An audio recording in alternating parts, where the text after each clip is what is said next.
Patay na si Ricardo. Inatake siya sa puso sa loob ng isang motel habang kaniig ang babaeng tunay niyang mahal. At ikaw, Teresa, ikaw ang pumatay sa kanya dahil sa malas na dala ng kahirapan mo. Ang boses ni Doña Consolacion ay tila isang matalim na balaraw na bumaon sa pandinig ni Teresa, ngunit mas masakit pa roon ang katotohanang isinasampal sa kanyang mukha. Sa gitna ng marangyang VIP room ng ospital, nakatayo si Teresa. Suot ang kanyang kupas na uniforme ng nurse na basang-basa pa ng ulan. Sa kanyang nanginginig na kamay, mahigpit niyang hawak ang isang maliit na supot ng gamot. Mga gamot para sa sakit sa puso ni Doña Consolacion na binili niya gamit ang huling sentimo ng kanyang overtime pay mula sa 24 na oras na duty. Isang malupit na biro ng tadhana. Habang sinusugal niya ang sariling kalusugan para dugtungan ang buhay ng kanyang biyenan, ang asawa naman niyang si Ricardo ay nalagutan ng hininga sa bisig ng ibang babae. Hindi nakapagsalita si Teresa. Ang supot ng gamot ay dahan-dahang nalaglag mula sa kanyang mga daliri, bumagsak sa makintab na sahig ng walang kalatog-latog, gaya ng pagguho ng kanyang mundo sa sandaling iyon. Ang bawat butil ng gamot na nagkakahalaga ng kanyang dugo at pawis ay nagkalat sa paanan ng biyenang ni minsan ay hindi siya tinanggap ng buo. Huwag kang tumayo riyan na parang tuod, pirmahan mo ito. Muling bumasag ang boses ng matanda, sabay hagis ng isang folder sa kanyang harapan. Isusulat sa record na namatay siya dahil sa overwork sa opisina. Hindi pwedeng malaman ng publiko na namatay ang isang ilustre sa loob ng isang maduming motel. Kailangan nating makuha ang insurance money para mabayaran ang mga utang na iniwan ng asawa mo. Pirmahan mo o sisiguraduhin kong wala kang mapupuntahan kundi ang kalsada. Tumingin si Teresa sa malamig na bangkay ni Ricardo na nakahiga sa kama. Wala na ang init ng mga yakap na dati niyang pinaniniwalaan. Ang mga labi ng asawa na dati ay bumubulong ng mga pangako ay wala ng buhay, tila nanunuya sa kanyang katangahan. Ramdam ni Teresa ang panunuyo ng kanyang lalamunan. Ang bawat paghinga ay tila paglunok ng bubog. Ang lamig ng aircon sa loob ng silid ay tila nanunuot sa kanyang mga buto. Ngunit mas malamig pa rito ang pusong bato ng matandang babaeng nasa harap niya. Wala siyang mailuha. Masyadong malalim ang sugat para sa mababaw na pag-iyak.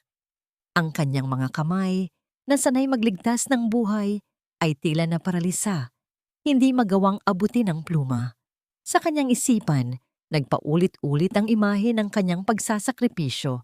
Ang mga gabing hindi siya natutulog, ang pagtitiis sa mga mura ni Doña Consolacion, ang paglimot sa sariling dangal, para lamang maging isang mabuting asawa at daot.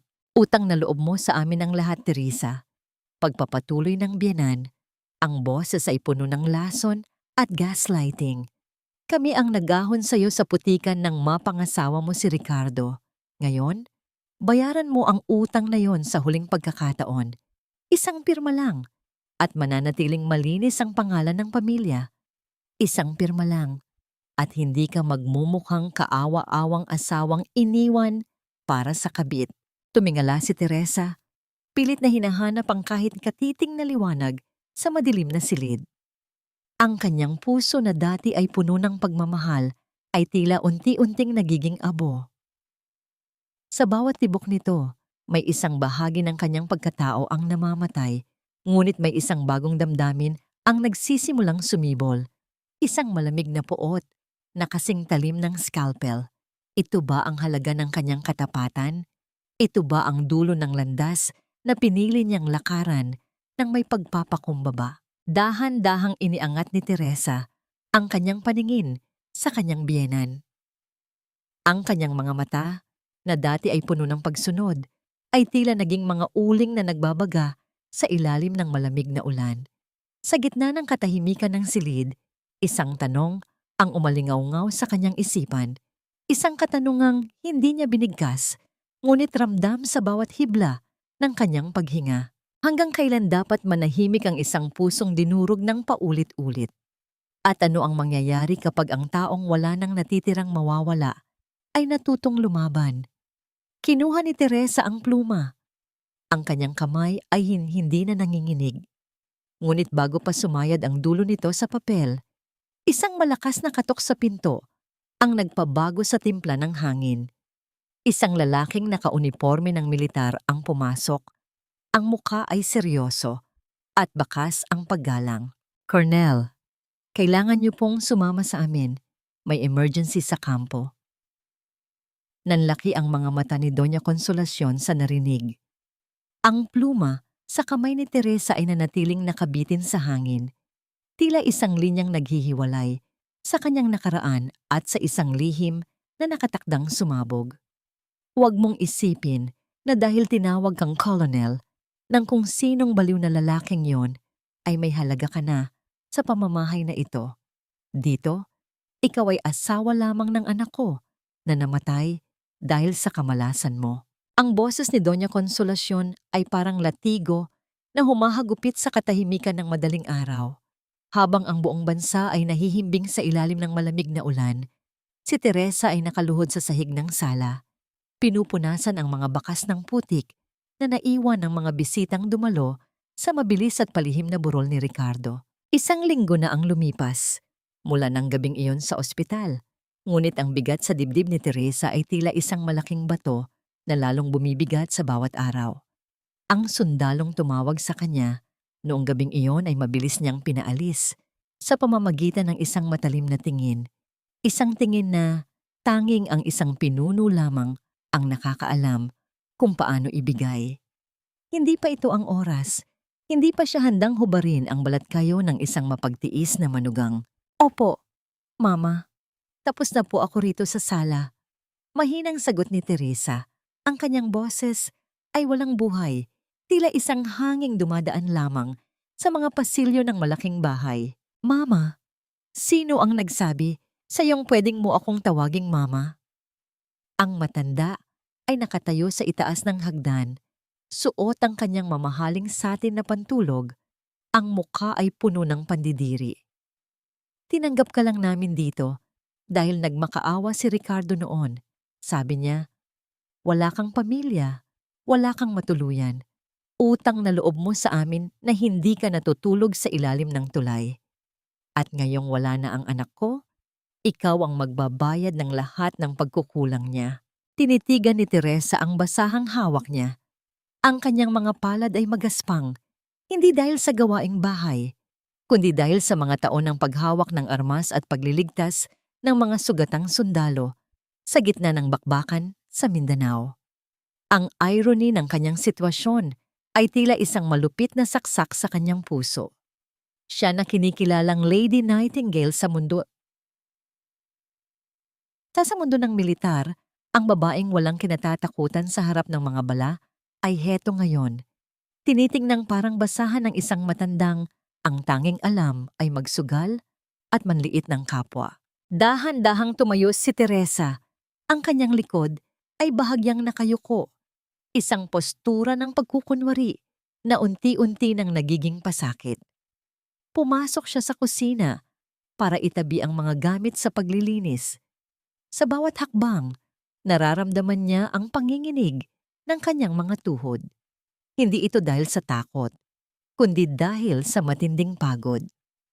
Kagagaling lang niya sa isa na namang 12 oras na duty sa ospital, ngunit bago pa siya makapagpahinga, ang mga utos ng biyanan ang sumalubong sa kanya. Binuksan niya ang gripo, hinayaan ang malamig na tubig na dumaloy sa kanyang mga kamay. Ang tunog ng agos ng tubig ay tila isang malungkot na oyaye sa gitna ng katahimikan.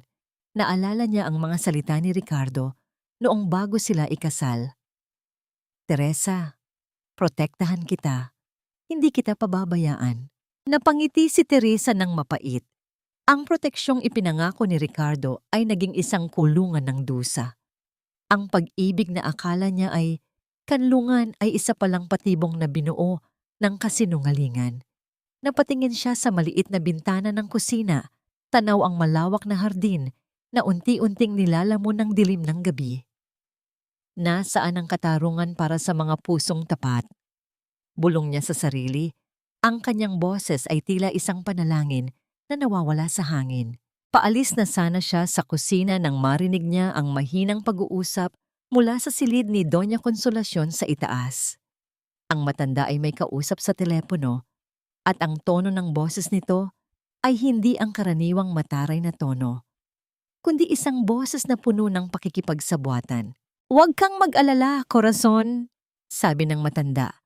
Ang boses ay sapat na para marinig ni Teresa sa ilalim ng hagdan. "Nakuha ko na ang pirmang kailangan natin. Sa oras na lumabas ang insurance money ni Ricardo, kalahati niyan ay sayo. Siguraduhin mo lang na hindi makakasinghot ang nurse na yon. Isang utos ko lang, itatapon ko ang babaeng yan sa kalsada na parang basurang walang pinanggalingan." Nanigas si Teresa sa kanyang kinatatayuan. Ang dugo sa kanyang mga ugat ay tila naging yelo. Hindi lamang pala ang kanyang damdamin ang ninakaw, kundi pati ang kanyang kinabukasan at ang dangal ng kanyang namatay na asawa. Ang insurance money na dapat ay magsisiguro sa kanyang kaligtasan ay paghahati-hatian ng dalawang taong naging dahilan ng kanyang pagdurusa. Isang matalim na kislap ang dumaan sa mga mata ni Teresa. Ang Lady Nightingale na nananahimik sa loob niya ay tila nagising mula sa mahabang pagkakaidlip. Hindi ito ang pag-iyak ng isang biktima, kundi ang paghahanda ng isang mandirigma. Dahan-dahan niyang kinuha ang kanyang lumang bag sa gilid ng pinto. Sa loob nito, nakatago ang isang maliit na burner phone na matagal na niyang hindi binubuksan. Pinindot niya ang power button at ang liwanag nito ay tumama sa kanyang muka. Sa gitna ng dilim, isang mensahe ang bumungad sa screen. Isang mensahe na magpapabago sa lahat. Ngunit bago pa niya mabasa ang buong nilalaman, isang mabigat na hakbang ang narinig niya mula sa kanyang likuran. Ang tunog ng tsinelas ni Doña Consolacion sa sahig ay tila isang babala. "Anong ginagawa mo rito sa dilim, Teresa? At sino ang kausap mo sa teleponong yan?" Ang tanong ng matanda ay puno ng hinala, habang ang anino nito ay dahan-dahang lumalaki sa pader ng kusina, tila isang halimaw na handang sumakmal. "Siya ang dapat na naririto, Teresa. Hindi ikaw na mukhang katulong na pinulot lang sa kalsada." Ang mga salitang yon ni Doña Consolacion ay tila mga bubog na isinaboy sa mukha ni Teresa habang nakatayo siya sa gilid ng engrandeng sala ng bahay ng mga ilustre. Hawak ni Teresa ang isang tray ng tsa. Ang kanyang mga kamay ay bahagyang nanginginig, hindi dahil sa bigat nito, kundi dahil sa presensya ng babaeng nasa harapan niya, si Corazon. Nakaupo ito sa paboritong sofa ni Ricardo. Suot ang isang mamahaling itim na bestida na lalong nagpaangat sa kanyang maputing balat. Ang kanyang bawat galaw ay puno ng kumpiyansa, isang kabaligtaran ng hapo at pagod na anyo ni Teresa. Ang bango ng kanyang mamahaling pabango ay tila sumasakal sa payapang amoy ng tsaa na inihanda ni Teresa para sa kanyang biyenan. "Naku, Tita Consolacion, huwag niyo na po masyadong pagalitan si Teresa," wika ni Corazon. Ang boses ay malambing, ngunit may kalakip na panunuya. Baka po mapagod ang dakilang asawa ni Ricardo. Mahirap na. Baka lalong tumamlay ang hitsura niya. Humarap ang matanda kay Corazon at ang kanyang muka ay biglang nagliwanag. Isang ekspresyong hindi kailanman nakita ni Teresa sa loob ng 7 taon niyang paninilbihan sa pamilyang ito. "Napakabait mo talagang bata, Corazon. Kung ikaw sana ang naging manugang ko, hindi sana naghirap ng ganito ang anak ko. Ikaw ang may pinag-aralan, may yaman, at higit sa lahat, alam mong pasayahin si Ricardo." Ramdam ni Teresa ang paninikip ng kanyang dibdib. Ang bawat salita ng biyenan ay tila isang punyal na paulit-ulit na itinataksil ang lahat ng taon ng kanyang pagtitiis. Ang kanyang lalamunan ay tuyong-tuyo at ang bawat paglunok ay parang paglunok ng mga tinik. Gusto niyang sumigaw. Gusto niyang itanong kung bakit kailangang gawin sa kanya ito sa harap mismo ng babaeng sumira sa kanyang pagsasama. Ngunit ang kanyang pagsasanay bilang isang sundalo at nurse ay nagturo sa kanya ng isang bagay, ang control. Dahan-dahan niyang inilapag ang tray sa lamesa. Sa kanyang pagyuko Napansin niya ang isang gintong pulseras sa braso ni Corazon. Kilala niya ang pulseras na yon. Iyon ang pulseras na nakita niya sa isang resibo sa pitaka ni Ricardo noong nakaraang anibersaryo nila. Ang anibersaryo na nakalimutan ng kanyang asawa dahil marami raw itong trabaho. Teresa, huwag kang tatayo lang dyan na parang estatwa. Utos ni Doña Consolacion, ang boses ay muling naging matalim. Ipagtimpla mo ng kape si Corazon at siguraduhin mong masarap dahil may mahalaga kaming pag-uusapan na hindi para sa pandinig ng mga tulad mong walang alam, kundi ang maglinis ng bahay. Tinalikuran sila ni Teresa. Ang kanyang mga hakbang ay mabigat patungo sa kusina. Sa bawat yabag ng kanyang sapatos sa sahig, nararamdaman niya ang pagguho ng huling kuta ng kanyang pasensya. Sa loob ng kusina, sumandal siya sa lababo at huminga ng malalim. Ang kanyang mga kuko ay bumaon sa kanyang mga palad hanggang sa makaramdam siya ng hapdi. Isang pisikal na sakit na ginamit niya upang tabunan ang hapdi sa kanyang puso. Ito ba ang kapalit ng kanyang katahimikan? Ang ituring na hangin sa sarili niyang tahanan? Ang panoorin ng kanyang biyenan na yakapin ang babaeng kumuha sa kanyang asawa?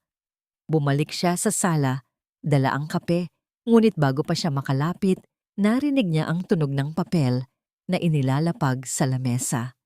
Isang puting dokumento na may selyo ng abogado. Ano ito, Corazon?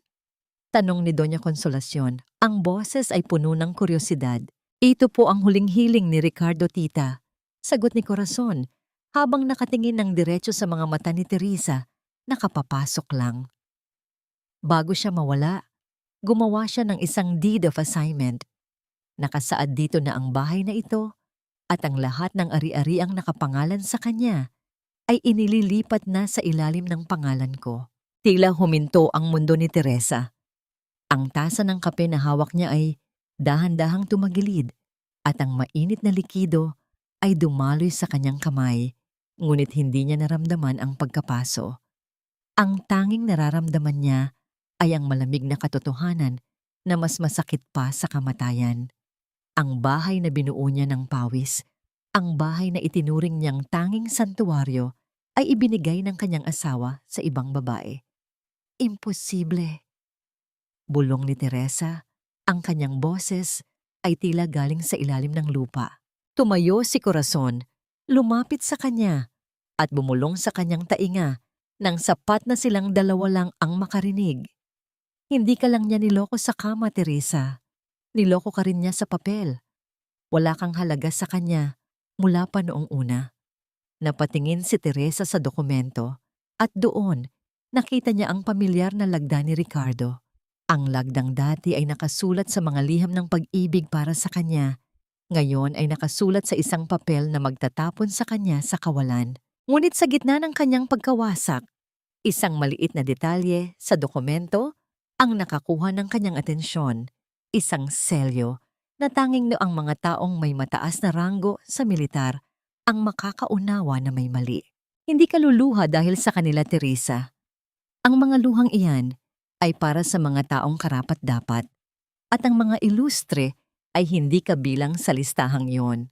Ang tinig ni Lolo Berting ay mahina, parang kaluskos ng tuyong dahon sa ilalim ng puno ng nara, ngunit may dalang kakaibang bigat na nagpatahimik sa ingay ng ospital. Nakaupo si Teresa sa gilid ng kama ng matanda. Ang kanyang mga kamay na kanina ay nanginginig sa puot ay dahan-dahang kumalma. Dito, sa loob ng ward 4 ng pampublikong ospital, hindi siya ang malas na manugang o ang yuming asawa. Dito, siya ay si Teresa, ang anghel na nagpupuyat para sa mga walang boses.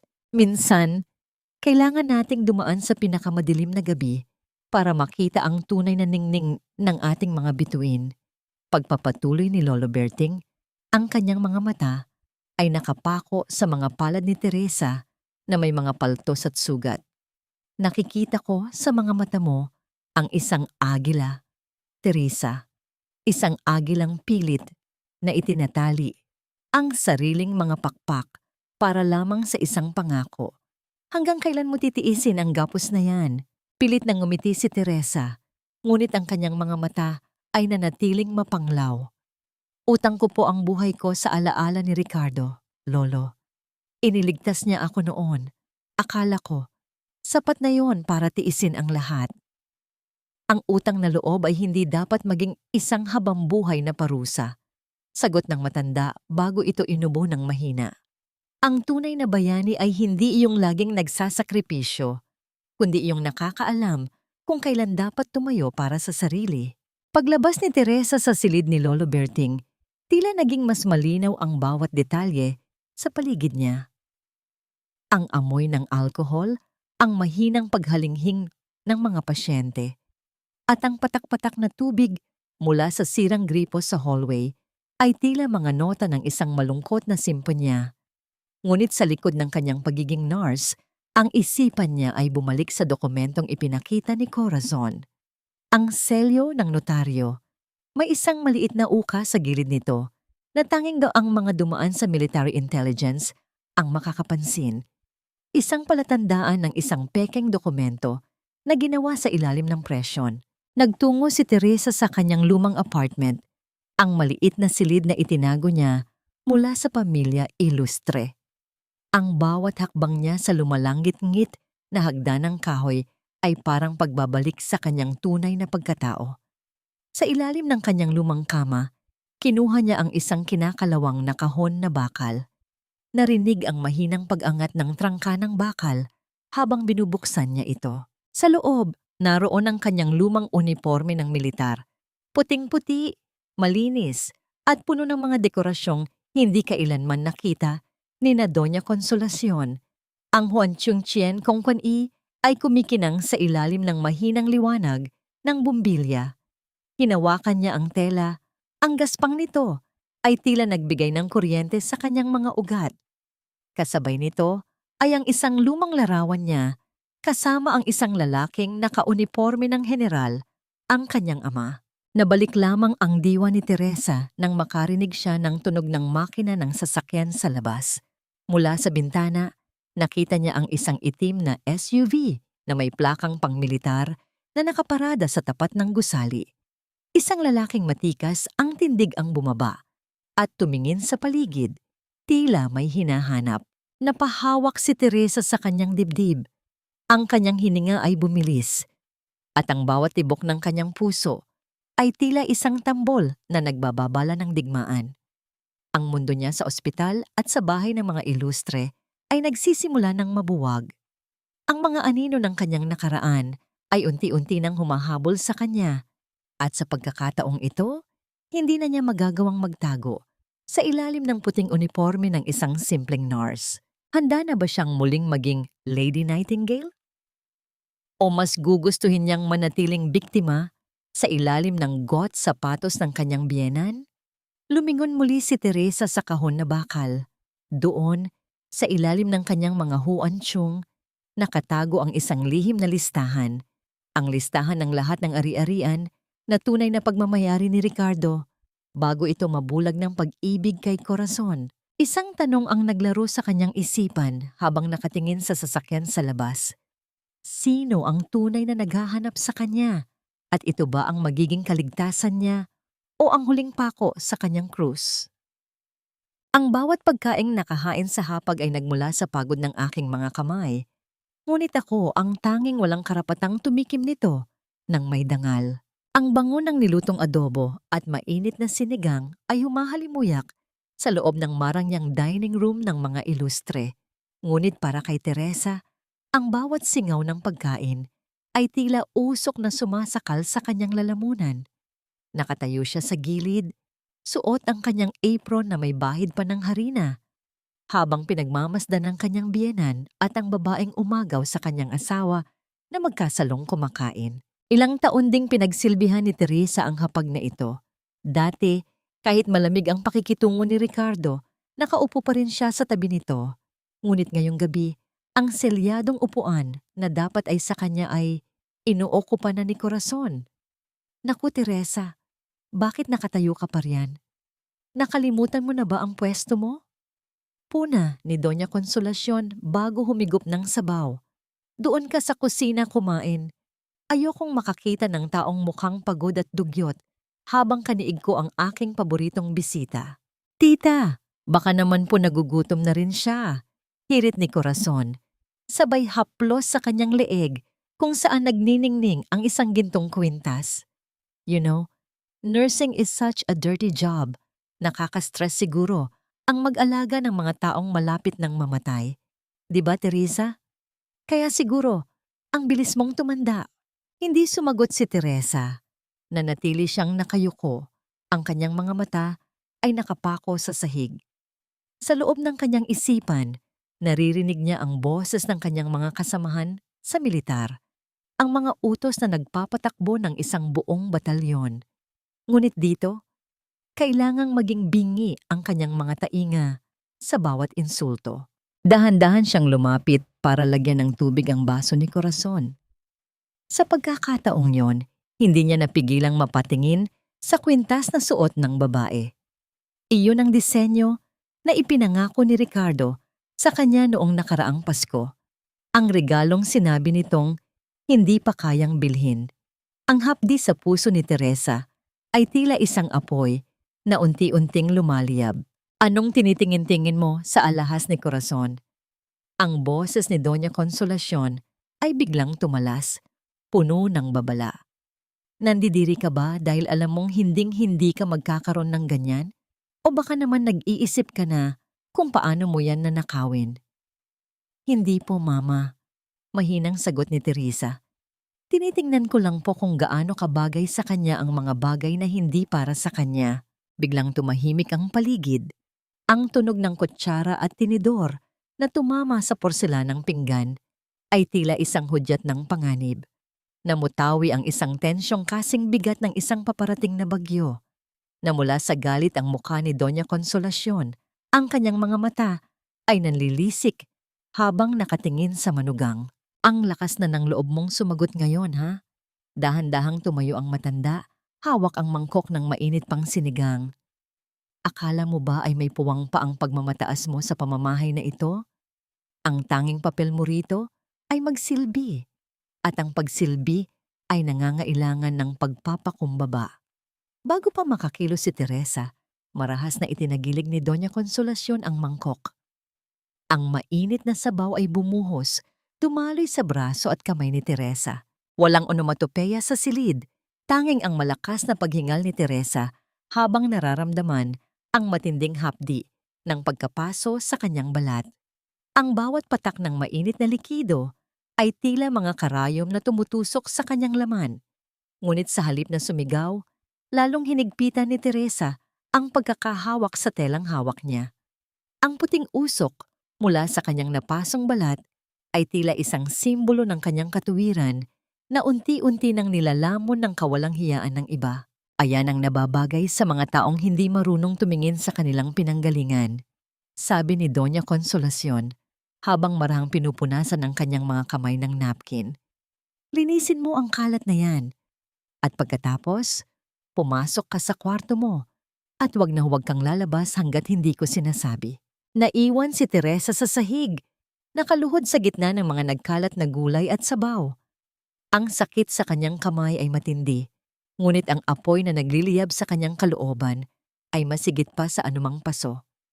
Tumingala siya at nakita ang mapanuyang na ngiti ni Corazon bago ito muling bumaling sa pagkain. Sa gitna ng kanyang pagdurusa, isang alaala ang biglang pumasok sa isip ni Teresa. Isang utos mula sa kanyang ama noong siya ay nagsisimula pa lamang sa militar. Sa bawat sugat na matatanggap mo, tandaan mo ang mukha ng nagbigay nito. Dahil ang sugat ay gagaling, ngunit ang hustisya ay laging may tamang panahon. Dahan-dahan niyang itinuon ang kanyang paningin sa kanyang napasong kamay. Ang balat ay namumula na at nagsisimulang magtubig. Ngunit sa likod ng kanyang mga mata, wala ng luha. Tanging isang malamig na determinasyon ang natira.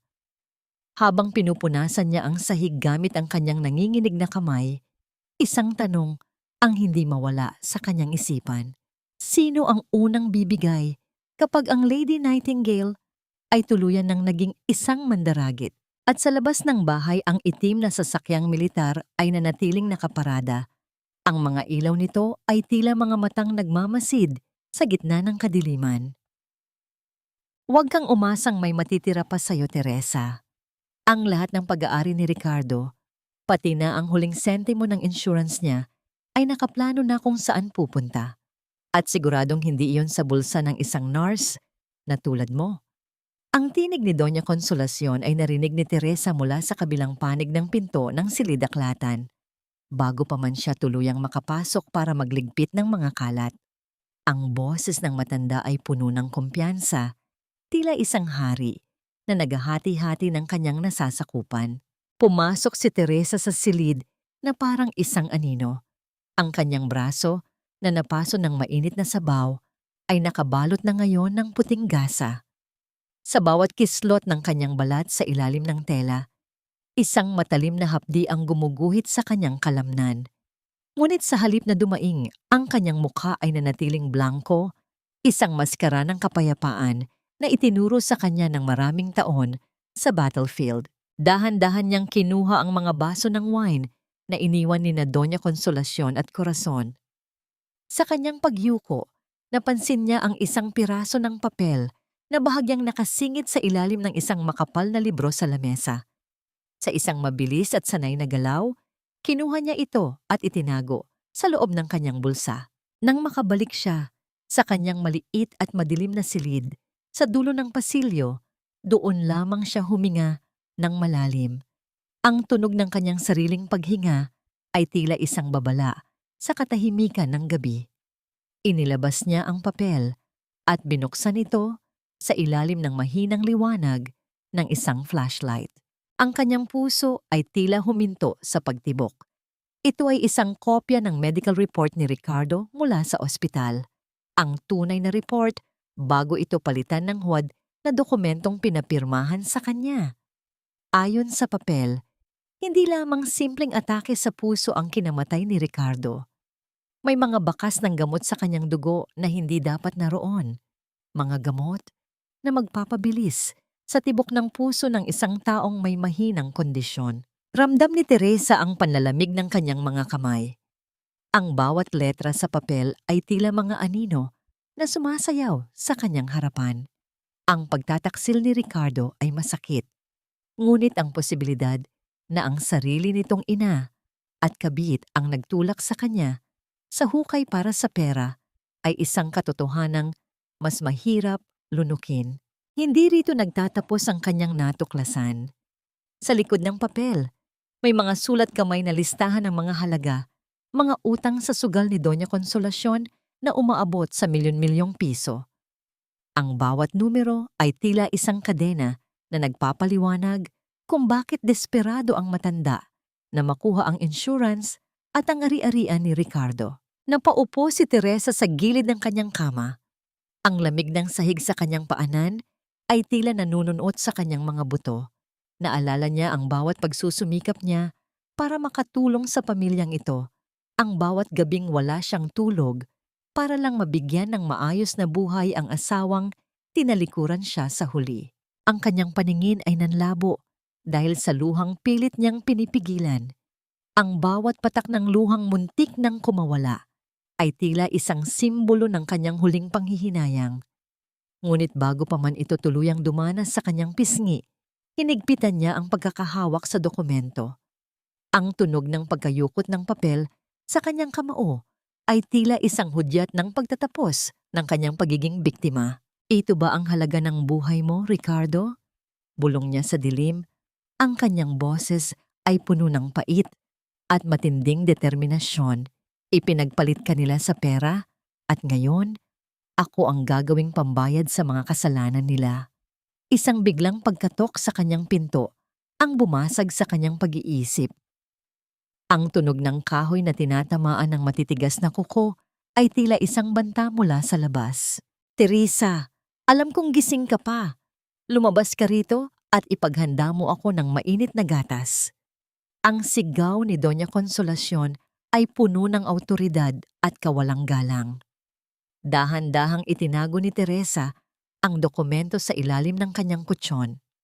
Tumayo siya Inayos ang kanyang uniforme at humarap sa pinto. Ang kanyang mga mata ay wala ng bakas ng pag-aalinlangan. Ang bawat hakbang niya patungo sa pinto ay tila isang martsa ng isang sundalong handa nang sumabak sa huling laban. Ngunit bago niya hawakan ang seradura, isang tanong ang naglaro sa kanyang isipan. Hanggang saan ang kayang gawin ng isang ina para sa pera? At hanggang kailan mananatiling bulag ang katarungan sa ilalim ng kapangyarihan ng mga ilustre? Hindi na rito ang kwarto mo, Teresa. Mula ngayon, ang bodega na sa silong ang magiging bago mong tahanan. Masyadong maganda ang silid na ito para sa isang taong hindi naman marunong magpahalaga sa biyaya. Ang boses ni Doña Consolacion ay tila isang hatol ng kamatayan na bumasag sa katahimikan ng silid tulugan ni Teresa. Nakatayo ang matanda sa pintuan habang sa likuran niya ay nakangisi si Corazon na tila isang reynang naghihintay na mauukupa ang kanyang bagong trono. Huminga ng malalim si Teresa. Pilit na pinapakalma ang kanyang puso na tila gustong kumawala sa kanyang dibdib. Sa kanyang mga kamay, hawak niya ang isang maliit na bayong kung saan nakasilid ang kanyang iilang piraso ng damit at ang kanyang tanging sapatos na pangtrabaho. Ang silid na ito, kung saan siya nangarap at lumuha sa loob ng 7 taon, ay tila naging isang dayuhan sa kanyang paningin. Pero mama, maayos ko naman pong inaalagaan ang kwartong ito. Mahinang simula ni Teresa. Ang kanyang boses ay tila isang pagsamo na pilit binabaliwala. Don't call her mama, Teresa. Nakakarindi pakinggan. Singit ni Corazon habang dahan-dahang hinahaplos ang mga kurtinang si Teresa mismo ang nagtahi at nagkabit. Tita Consolation is right. I need a place for my things, and this room has the best sunlight. Tutal, nurse ka naman. Sanay ka naman sigurong matulog kahit saan, di ba? In the hospital, in the hallway. So what's the difference with the bodega? Ramdam ni Teresa ang pangungutya sa bawat salita ni Corazon. Ang bawat hakbang niya patungo sa pinto ay tila isang paglalakad sa ibabaw ng nagbabagang uling. Nang madaanan niya si Corazon, sinadya nitong bitawan ng isang basong tubig na hawak nito. Ang tunog ng pagkakabasag ng kristal sa sahig ay tila isang hudyat ng kanyang tuluyang pagbagsak. Ang tubig ay tumalsik sa paanan ni Teresa. Dahan-dahang binabasa ang kanyang medyas na butas na sa sakong. Oops! My bad! Pakilinis na lang bago ka bumaba, ha? Baka masugatan ang mga paa ko, sabi ni Corazon, sabay tawa ng mahina. Isang tunog na mas masakit pa sa anumang sampal. Walang imik na lumuhodod si Teresa sa sahig. Sa kanyang pagyuko, ang kanyang buhok ay lumailay. Tila isang tabing na nagtatago sa kanyang mga mata na nagsisimula ng mamasa. Dahan-dahan niyang pinulot ang mga piraso ng basag na kristal gamit ang kanyang mga daliri, hindi alintana kung masugatan man siya. Ang hapdi sa kanyang balat ay wala pa sa kalahati ng hapdi ng kanyang dangal na kasalukuyang niyuyurakan. Nang makababa siya sa bodega, sinalubong siya ng amoy ng alikabok at amag. Ang tanging liwanag ay nagmumula sa isang maliit na bintanang may rehas na tila isang kulungan. Inilapag niya ang kanyang bayong sa isang lumang silya na sira na ang sandalan. Sa gitna ng dumi ng silid, napansin niya ang isang maliit na kahon ng sapatos sa sulok. Binuksan niya ito at nakita ang isang luma at kupas na laso. Isang regalo mula kay Ricardo noong bago pa lamang silang magkakilala. Isang golden moment na tila isang malupit na paalala ng lahat ng nawala sa kanya. Pinisil niya ang laso. Ang bawat himaymay nito ay tila nagdadala sa kanya pabalik sa panahon na ang tanging problema niya ay kung paano susuklian ang pag-ibig ni Ricardo. Nabalik lamang ang kanyang diwa nang marinig niya ang tunog ng mabigat na pintong bakal na isinasara mula sa labas. Ang tunog ng pag-ikot ng susi sa seradura ay tila isang panghuling hatol. Teresa, diyan ka muna para matuto kang magpakumbaba. Huwag kang lalabas hanggat hindi kita tinatawag para magluto ng hapunan. Ang sigaw ni Doña Consolacion mula sa kabilang panig. Kasabay nito ang biglang pagbuhos ng malakas na ulan sa labas. Ang bawat patak ng ulan na tumatama sa bubong ng bodega ay tila isang malungkot na ritmo ng kanyang pag-iisa. Ang lamig ay nagsimulang manuot sa kanyang mga buto at ang kadiliman sa loob ng bodega ay tila unti-unting lumalamon sa kanyang pag-asa. Napaupo si Teresa sa sahig, isinandal ang kanyang likod sa malamig na pader. Sa gitna ng dilim, ang kanyang mga mata ay nananatiling dilat, tila naghihintay ng isang himala o ng isang hudyat. Isang tanong ang nanatiling nakabitin sa hangin ng madilim na bodega. Hanggang kailan kayang tiisin ng isang pusong sugatan ang pagkakapiit bago ito tuluyang maging isang bagyong wawasak sa lahat? Ngunit sa gitna ng katahimikan, naramdaman ni Teresa ang biglang pag-vibrate ng kanyang burner phone sa loob ng kanyang bulsa. Isang maliwanag na screen sa gitna ng kadiliman. Isang bagong mensahe ang dumating. Hindi ang dilim ang kalaban ko, kundi ang katahimikang nagbibigay daan sa mga alaala ng aking sariling katangahan.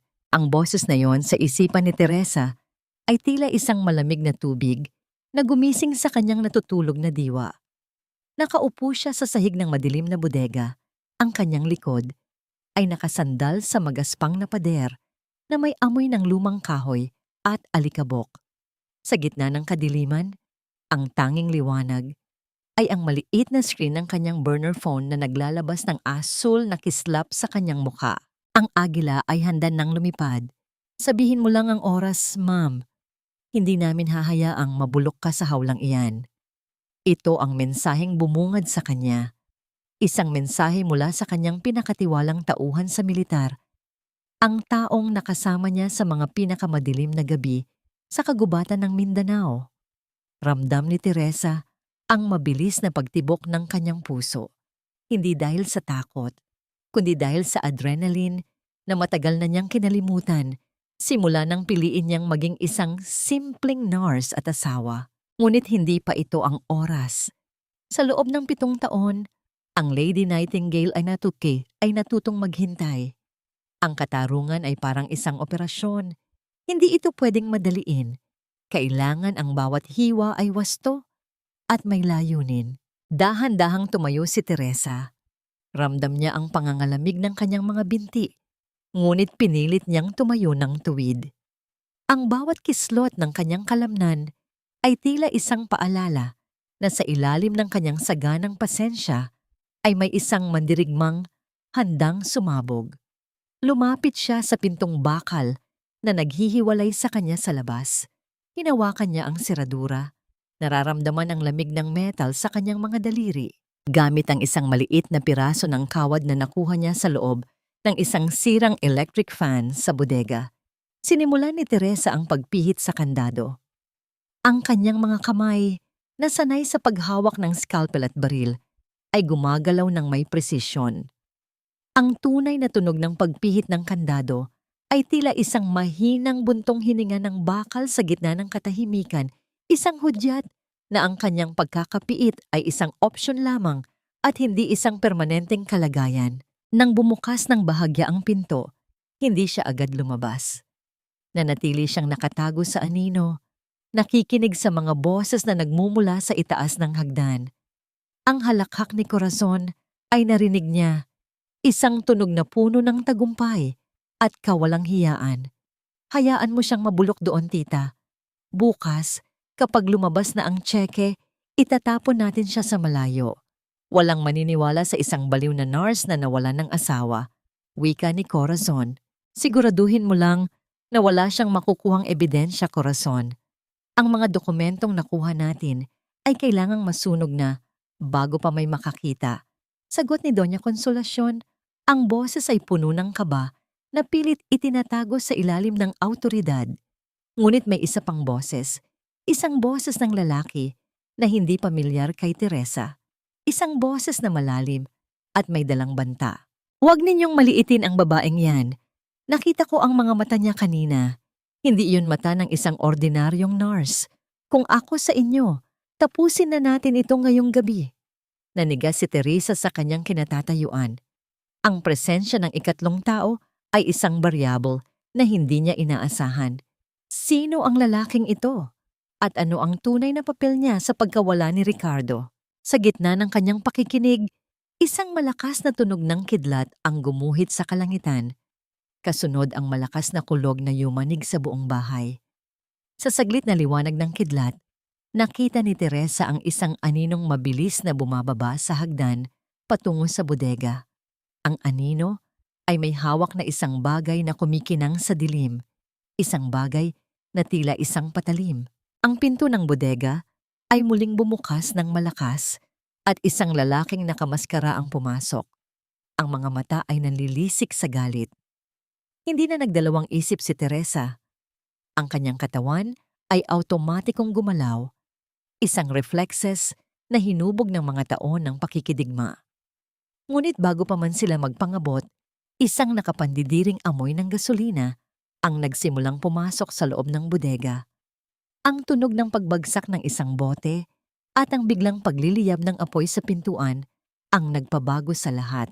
Napakulong si Teresa. Hindi lamang siya kinandado, balak siyang sunugin ng buhay. Ang apoy na ito ang maglilinis sa lahat ng dumi ng nakaraan, Teresa. Kasama ka sa mga abong tatangay ng hangin.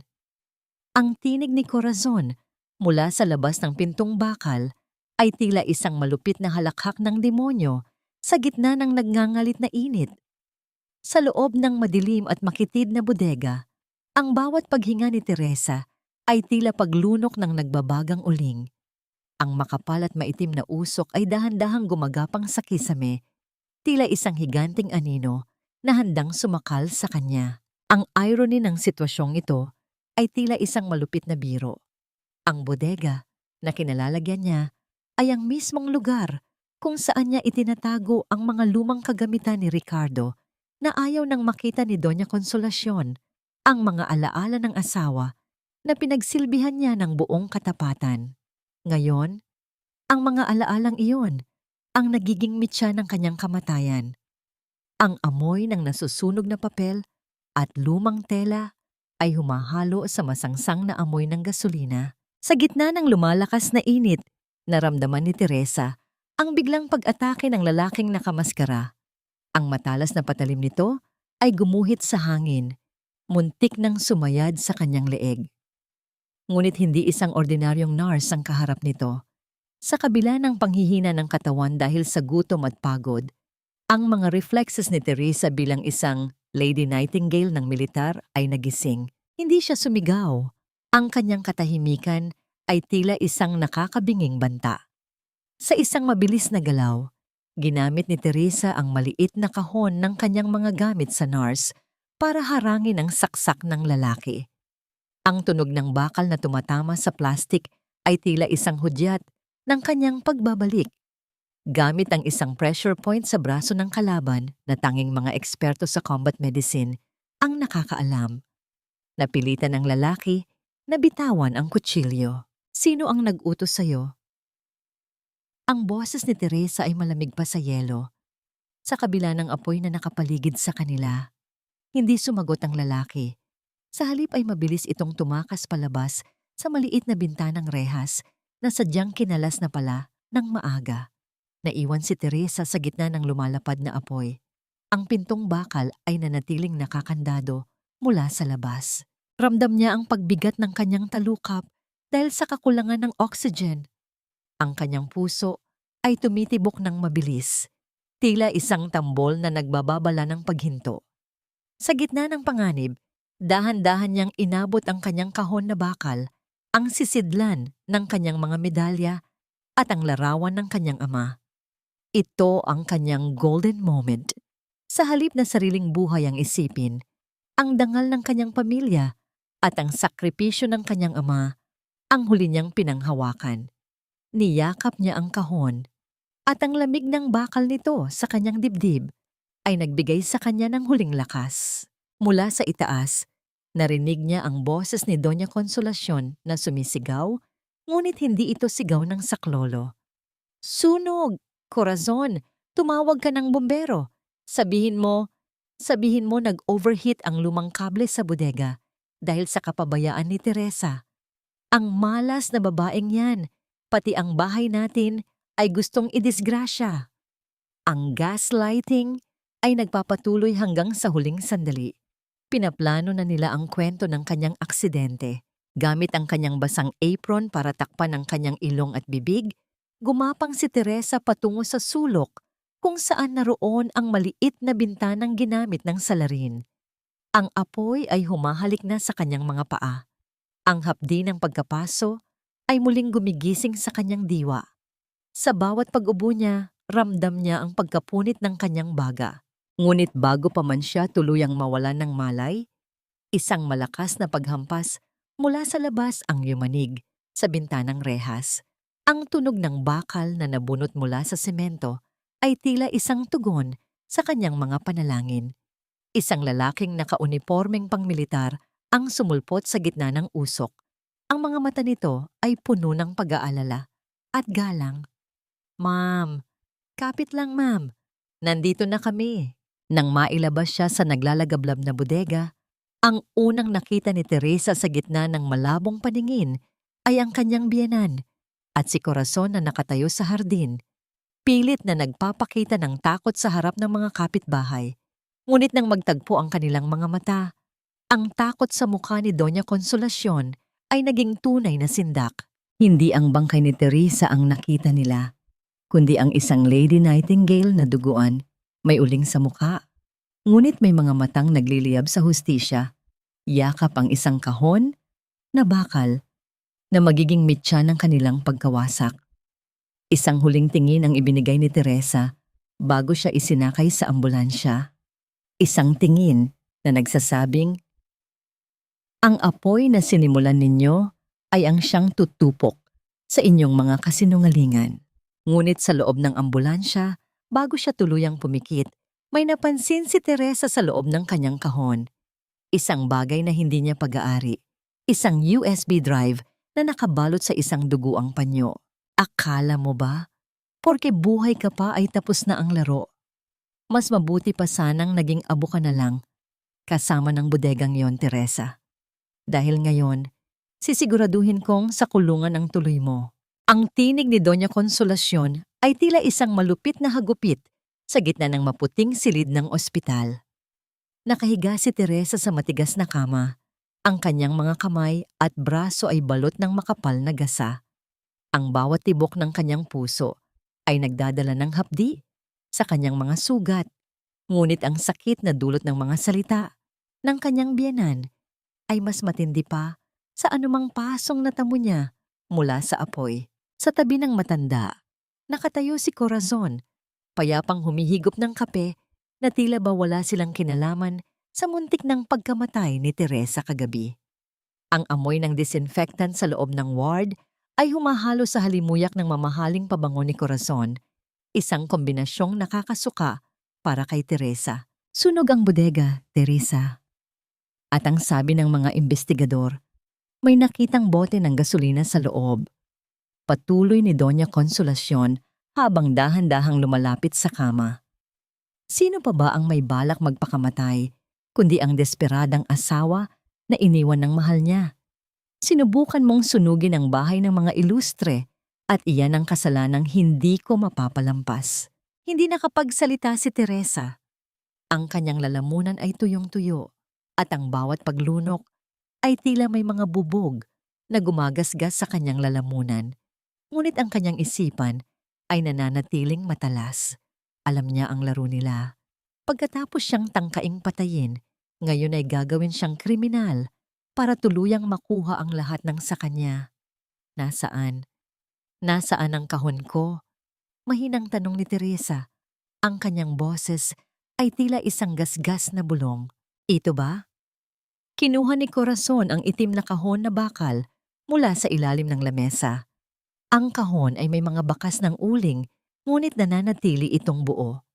Binuksan na namin ito, Teresa, at sa totoo lang, lalong nadagdagan ang awa ko sa'yo. Masyado kang ambisyosa. Ang mga peking medalya at litrato na ito. Sa rekto mo lang ba ito binili para magmukha kang importante? Inilabas ni Corazon ang Huanchungchin kong Kwan-i, ang simbolo ng lahat ng sakripisyo ni Teresa sa gitna ng digmaan. Hinawakan niya ito ng may pandidiri, bago ito dahan-dahang binitiwan. Ang tunog ng pagbagsak ng medalya sa sahig ay tila isang hudyat ng pagguho ng dangal ni Teresa. Ngunit hindi doon tumigil si Corazon. Itinapat niya ang takong ng kanyang sapatos sa ibabaw ng medalya at buong bigat itong inapakan. Narinig ang mahinang pagkayupi ng metal sa ilalim ng got sapatos ni Corazon. Ang bawat kiss-kiss ng semento at bakal ay tila isang kutsilyong humihiwa sa kaluluwa ni Teresa. Ito ang kanyang golden moment ng paghihirap. Ang makitang ang kanyang buhay, ang kanyang karangalan, ay tinatapak-tapakan ng babaeng sumira sa kanyang pamilya. Tingnan mo ang sarili mo, Teresa. Panunuyan ni Corazon habang idinidiin ang kanyang paa sa medalya. Isang hamak na nurse na may ilusyong maging bayani. Wala kang kwenta. At sa oras na lumabas ka rito, wala ka nang babalikang bahay, wala ka nang dangal, at lalong wala ka ng asawa. Tumalikod na ang dalawa, handang iwan si Teresa sa kanyang pagdurusa. Ngunit bago sila makarating sa pinto, isang kakaibang katahimikan ang bumalot sa silid. Ang hangin ay tila naging mabigat, at ang bawat paghinga ni Teresa ay naging malalim at kontrolado. Dahan-dahang iniangat ni Teresa ang kanyang ulo. Ang kanyang mga mata, na dati ay puno ng luha at pagsusumamo, ay tila naging 2 piraso ng yelo na nagbabaga sa ilalim ng liwanag ng bumbilya. Wala na ang nurse na mapagtiis, wala na ang asawang sunod-sunuran. Hindi ninyo alam kung anong apoy ang ginising ninyo. Sambit ni Teresa. Ang kanyang boses ay hindi na pabulong. Ito ay isang boses na sanay magbigay ng utos sa gitna ng putukan. Isang boses na may awtoridad na nagpapatigil sa mundo. Napahinto sina Doña Consolacion at Corazon sa pintuan. Lumingon sila at sa unang pagkakataon, nakaramdam sila ng isang kilabot na hindi nila maipaliwanag.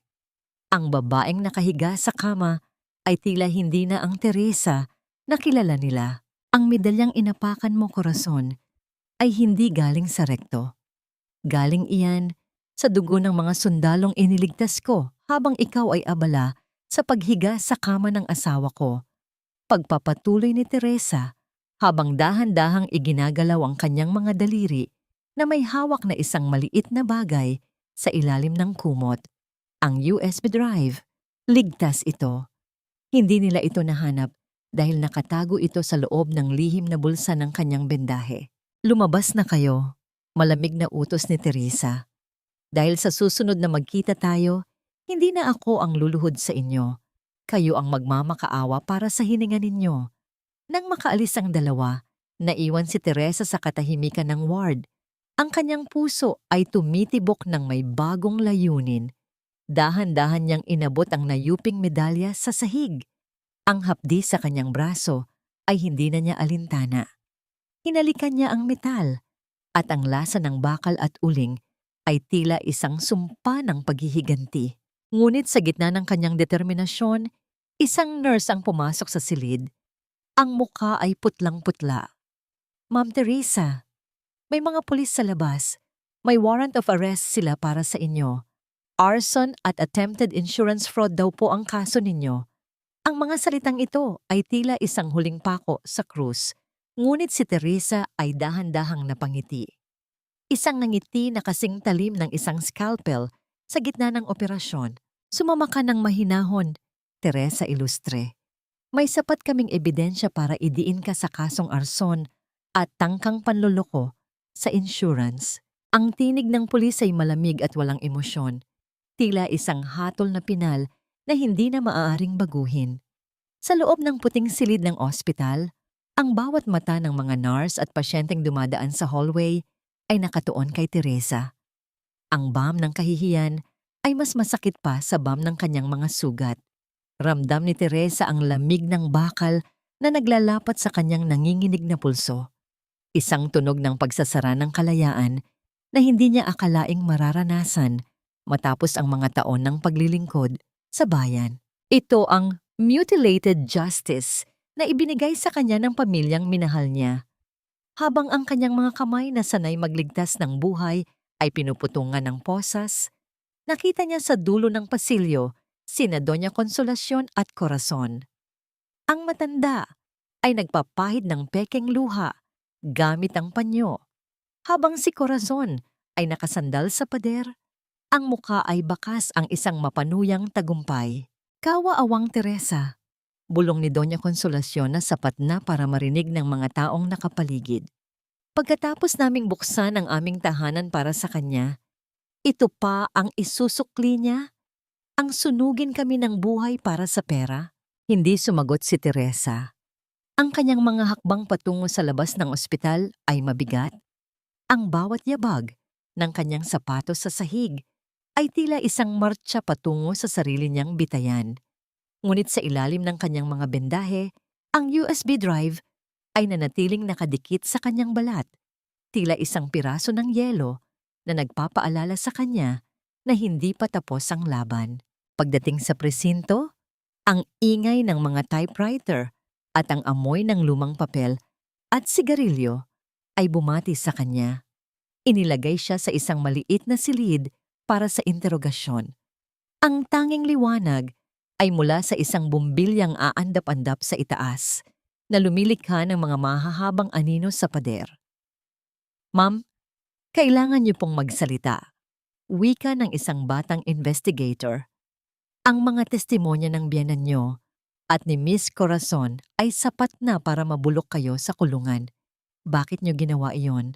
Tumingala si Teresa. Sa unang pagkakataon sa loob ng maraming taon, hinayaan niyang lumabas ang awtoridad na matagal niyang ikinubli. Ang kanyang mga mata ay hindi nakakikitaan ng takot ng isang nurse, kundi ang talas ng isang colonel. "Gusto ko ng isang tawag." Ang kanyang boses ay naging matatag, walang bakas ng pag-aalinlangan. "At gusto kong makausap ang aking abogado." "Wala kayong pera para sa abogado, Teresa," panunuyan ng pulis. "Ang biyenan niyo na ang nagsabi, wala kayong kahit isang sentimo. Hindi ninyo kailangan ng pera para sa katarungan kapag ang katotohanan ang hawak ninyo," sagot ni Teresa. "Tumawag kayo sa numerong ito. Sabihin ninyo, ang Lady Nightingale ay nangangailangan ng backup." Nagpalitan ng tingin ang mga pulis. Tila nalilito sa seryosong tono ng babaeng nasa harap nila. Ngunit bago pa man sila makasagot, isang malakas na tunog ng pagbukas ng pinto ng presinto ang narinig. Ang tunog ng mga dekalidad na sapatos na pangmilitar na sabay-sabay na tumatama sa semento ay yumanig sa katahimikan ng gabi. Isang pangkat ng mga lalaking nakabarong at may mga headset sa tainga ang pumasok. Pinangungunahan ng isang lalaking may uban na ang buhok, ngunit napakakisig ng tindig. Si General de los Reyes, ang dating commander ni Teresa, at ang matalik na kaibigan ng kanyang ama. "Nasaan ang aking kolonel?" Ang boses ng general ay yumanig sa mga dingding ng presinto. Nanigas ang mga pulis. Ang katahimikan sa loob ng silid ay naging kasing bigat ng isang paparating na bagyo. Dahan-dahang tumayo si Teresa. Ang kanyang mga posas ay tila naging mga palamuti na lamang sa harap ng mga taong tunay na nakakakilala sa kanya. "Nandito po ako, sir," mahinang sagot ni Teresa. Ngunit ang kanyang tinig ay puno ng dangal. Lumapit ang general kay Teresa. Ang kanyang mga mata ay puno ng pait nang makita ang mga bendahe at posas sa mga kamay nito. Sa isang mabilis na kumpas ng kanyang kamay, ang kanyang mga tauhan ay pumaligid sa mga pulis. "Alisin ninyo ang mga bakal na yan sa kanya," utos ng general. Ang boses ay tila isang hatol na walang pwedeng sumuway. "Dahil sa gabing ito, ang pamilya ilustre ang dapat ninyong hinahanap. May dala kaming mga dokumento na magpapatunay na ang sunog na nangyari ay hindi aksidente, kundi isang tangkang pagpatay sa isang bayani ng bayan." Ngunit sa gitna ng tensyon, napansin ni Teresa ang isang lalaking nakatayo sa anino ng pinto. Ang lalaking nakamaskara noong gabi ng sunog. Sa pagkakataong ito, wala siyang maskara. at ang kanyang mukha ay pamilyar na pamilyar kay Teresa. Siya ang abogado ni Ricardo, ang taong humawak sa lahat ng lihim na ari-arian ng kanyang asawa. Isang katanungan ang muling bumaon sa isipan ni Teresa. Sino nga ba ang tunay na nagkanulo sa kanya? At gaano kalalim ang dumi na itinatago ng pamilya, ilustre, sa ilalim ng kanilang pangalan? Layuan mo ang pamamahay na ito, Teresa. Wala kang karapatang tumapak dito matapos mo kaming tangkaing patayin. Ang bulyaw ni Doña Consolacion ay yumanig sa mga dingding ng mansyong ilustre. Ngunit sa pagkakataong ito, hindi yumiukos si Teresa. Nakatayo siya sa gitna ng sala. Ang kanyang mga braso ay balot pa rin ng puting gasa. Ngunit ang kanyang tindig ay kasing tuwid ng isang puno ng nara na hindi natitinag ng bagyo. Sa likuran niya, dalawang lalaking nakabarong at may matitikas na anyo ang nakatayo ng tahimik. Ang mga tauhan ni General De Los Reyes na nagsisilbing kanyang pananggalang. Ito ang muling paghaharap.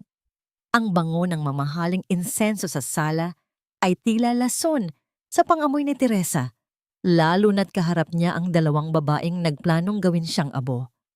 Ang kaibahan ngayon, ang takot ay hindi na nasa kanyang mga mata, kundi unti-unti nang nanunuot sa mukha ni Doña Consolacion habang tinitingnan ang mga lalaking kasama ng kanyang dating manugang. Nandito ako para sa huling pagkakataon, Mama. Ang boses ni Teresa ay mababa, kontrolado, ngunit may talim na hindi pwedeng baliwalain.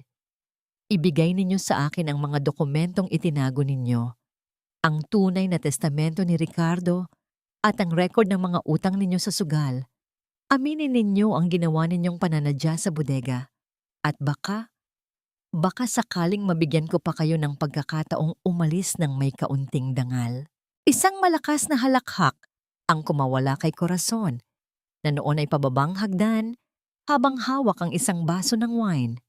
Dangal? Nagpapatawa ka ba, Teresa? Akala mo ba dahil lang sa mga sundalong iyan ay kayang-kaya mo na kami? Ang batas ay nasa panig namin. Ang dokumentong hawak ko ay legal. At ikaw ay isang arsonista sa mata ng publiko. Dahan-dahang lumapit si Teresa kay Corazon. Ang bawat yabag ng kanyang sapatos ay tila isang mabigat na tibok ng tambol sa gitna ng katahimikan.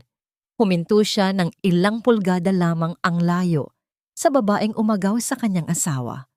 Ramdam ni Teresa ang panginginig ng kanyang sariling mga kamay sa loob ng gasa, ang hapdi ng kanyang mga sugat na tila nagpapaalala sa bawat insulto at pasakit na natanggap niya. Huling babala, Corazon, bulong ni Teresa, sapat na para marinig lamang nilang tatlo. Ang apoy na sinimulan ninyo ay hindi lamang ako ang muntik ng tupukin. Sinunog din nito ang huling rason ko para maging maawain sa inyo. Huwag ninyong pagsisihan ang araw na ito kapag ang lahat ng itinatago ninyo ay naging abo rin. Layas! Ang sigaw ni Doña Consolacion, sabay turo sa pinto. Hinding-hindi ko ibibigay sa iyo ang kahit anong gusto mo. Mabulok ka sa ambisyon mo, Teresa. Isang hamak na nurse ka lang at mananatiling ganoon hanggang sa mamatay ka. Tumingala si Teresa, huminga ng malalim, at isinara ang kanyang mga mata sa loob ng isang saglit. Sa kanyang isipan, nakita niya ang mukha ni Ricardo, hindi ang mukha ng asawang nagtaksil, kundi ang mukha ng asawang biktima rin ng sariling pamilya. Nang muli niyang idilat ang kanyang mga mata, ang huling bakas ng utang na loob ay tuluyan nang naglaho. Tumalikod si Teresa nang walang pasabi. Ang tunog ng kanyang mga hakbang patungo sa labas ay hindi na tunog ng isang taong natalo, kundi tunog ng isang general na nagdedeklara ng digmaan. "Colonel, ano pong utos ninyo?" Tanong ng isa sa kanyang mga tauhan pagpasok nila sa sasakyan. "Ilabas ang USB drive," tugon ni Teresa habang nakatingin sa mansyong ilustre mula sa bintana ng sasakyan. "Ibigay ang kopya sa BIR at sa Insurance Commission, at ang lawyer ni Ricardo, bantayan ninyo ang bawat galaw niya. Gusto kong malaman kung sino pa ang kasabwat nila sa loob ng militar. Habang umaandar ang sasakyan, naramdaman ni Teresa ang biglang pag-vibrate ng kanyang telepono. Isang video call mula sa isang hindi kilalang numero. Pag-angat niya, ang mukha ng abogado ni Ricardo ang lumitaw. Ngunit sa pagkakataong ito, duguan ang mukha nito at bakas ang matinding takot. "Ma'am, tulungan niyo ako. Papatayin nila ako." Biglang nawala ang imahe sa screen. Pinalitan ng tunog ng static at isang malakas na pagbagsak ng kung anong mabigat na bagay. Mas masakit pala ang katotohanang huli na kaysa sa apoy na muntik nang tumapos sa aking buhay. Ang bulong na yon ni Teresa ay halos hindi marinig sa loob ng mabilis na tumatakbong sasakyang militar. Nanatiling nakapako ang kanyang tingin sa itim na screen ng kanyang telepono kung saan huling nakita ang duguang mukha ni Attorney San Jose. Ang tunog ng pagkabagsak ng telepono sa carpet ng sasakyan ay tila isang hudyat ng panibagong trahedya. Sa loob ng 7 taon, akala ni Teresa ay kabit at pera lamang ang kalaban niya. Ngunit sa bawat segundong lumilipas, unting lumilinaw na ang pamilya ilustre ay isang malalim na balon ng dumi na handang pumatay para lamang manatiling tuyo ang kanilang mga paa. "Ma'am, na-trace na namin ang huling signal ng tawag." Ulat ng kanyang tauhan habang mabilis na pinihit ang manibela. Sa lumang warehouse ito malapit sa pantalan. Mukhang hindi lang ito simpleng alitan sa ari-arian, Colonel. May mga armadong lalaking nakapaligid sa lugar. Huminga ng malalim si Teresa. Naramdaman niya ang matinding hapdi ng kanyang mga sugat sa braso na tila sumasabay sa kaba ng kanyang dibdib. "Huwag kayong gagawa ng anumang galaw nang wala ang utos ko. Gusto ko siyang makuha ng buhay. Siya lang ang tanging susi para mapatunayan na hindi aksidente ang pagkamatay ni Ricardo." Pagdating sa madilim na pasilyo ng warehouse, ang amoy ng kalawang at dagat ay sumalubong sa kanila. Ang bawat hakbang ni Teresa sa malamig na semento ay tila isang paglalakad sa gitna ng isang libingan. Sa dulo ng silid, nakita niya si Attorney San Jose, nakagapos sa isang lumang silya. Ang kanyang hininga ay mabigat at puno ng hirap. "Ma'am, Teresa," halos pabulong na wika ng abogado nang makita ang anino ni Teresa. "Patawad, pinilit nila ako. Ang insurance, hindi iyon para sa utang ni Doña Consolacion lamang. Ginamit nila ang kumpanya ni Corazon para mag-laundry ng pera mula sa mga ilegal na operasyon sa pantalan. Si Ricardo, nalaman niya, kaya siya." Hindi na natapos ng abogado ang kanyang sasabihin dahil sa matinding pag-ubo. Ramdam ni Teresa ang panlalamig ng kanyang buong pagkatao. Ang kanyang asawa, ang lalaking minahal niya sa kabila ng pagtataksil nito, ay maaaring pinatay dahil sa tangkang pagtama ng mga mali. Ito ang kanyang golden moment ng pait at pagsisisi. Hinawakan ni Teresa ang nanginginig na kamay ng abogado. Nasaan ang ebidensya? Nasaan ang huling sulat ni Ricardo? Sa loob ng selyadong vault sa opisina niya. Ang code ay ang petsa ng inyong anibersaryo. Ang huling hininga ng abogado ay tila isang mahabang buntong hininga bago ito tuluyang nawalan ng malay. Nabalik lamang ang diwa ni Teresa nang makarinig siya ng tunog ng paparating na mga sasakyan sa labas. Ang liwanag ng mga headlights na tumatama sa mga bintana ng warehouse ay tila mga matang naghahanap ng biktima. Sa gitna ng kaguluhan, isang pamilyar na boses ang narinig niya mula sa megaphone sa labas. "Teresa, alam naming nandyan ka. Isuko mo ang abogado at ang USB. Kung hindi, ituturing namin itong isang engkwentro sa mga rebelde." Ang boses na yon ay hindi kay Doña Consolacion. Iyon ay boses ng isang mataas na opisyal na dati niyang itinuturing na kaibigan sa kampo. Napagtanto ni Teresa na ang kalaban niya ay hindi lamang isang pamilya, kundi isang sistema na mabilis na bumabalot sa kanya. Ngunit sa halip na matakot, ang Lady Nightingale ay dahan-dahang tumayo. Ang kanyang mga mata ay naging kasing talim ng isang kidlat sa gitna ng bagyo. Ihanda ang mga armas. Ang utos ni Teresa sa kanyang mga tauhan ay walang bakas ng pag-aalinlangan. Sa pagkakataong ito, hindi na tayo magtatago. Kung gusto nila ng digmaan, ibibigay ko sa kanila ang isang impyernong hindi nila makakalimutan. Habang naghahanda sila sa loob, sa mansyong ilustre naman ay abala sina Doña Consolacion at Corazon sa pagpili ng mga mamahaling hiyas na isusuot para sa gabi ng malaking party. Ang tunog ng pag-untugan ng kanilang mga wine glass ay tila isang masayang musika ng tagumpay. Lingid sa kanilang kaalaman na ang bagyong paparating ay hihigit pa sa anumang apoy na kanilang sinimulan. Isang gabi na lang, Corazon, nakangising wika ng matanda. Isang gabi na lang at mawawala na sa landas natin ang Nars na yon, kasama ang lahat ng kanyang mga lihim. Ngunit sa labas, ang langit ay nagsisimula ng magdilim at ang tunog ng unang kulog ay tila isang babala na ang katarungan ay hindi na mapipigilan. Ngayong gabi, muling napatunayan na ang dugong ilustre ay hinding-hindi madidiktahan ng kahit na sino. Sa huli, ang yaman at kapangyarihan ang laging nananaig. Ang tinig ni Doña Consolacion ay umalingaw-ngaw sa engranding ballroom ng Manila Hotel na sinalubong ng malakas na palakpakan mula sa mga matataas na opisyal at negosyante ng bansa. Suot ang isang mamahaling ternong puno ng kumikinang na kristal. Ang matanda ay tila isang reynang nakatuntong sa pedestal ng kanyang mga kasinungalingan. Sa tabi niya, si Corazon ay nakangiti ng buong tamis, suot ang mga alahas na ninakaw mula sa kinabukasan ni Teresa. Ang bawat kislap ng chandelier sa kisame ay tila nanunuya sa bawat patak ng dugo at luhang ibinuhos ni Teresa sa loob ng 7 taon. Ang amoy ng mamahaling wine at mga paboritong pagkain ng mga elitista ay humahalo sa hanging puno ng kataksilan. Akala nila, ang apoy sa bodega ay tuluyan ng tumupok sa huling sagabal sa kanilang plano. Ngunit ang katahimikan ng gabi ay biglang nabasag. Hindi dahil sa putok ng baril, kundi dahil sa tunog ng sabay-sabay at matitigas na hakbang ng mga sapatos na pangmilitar sa marmol na sahig.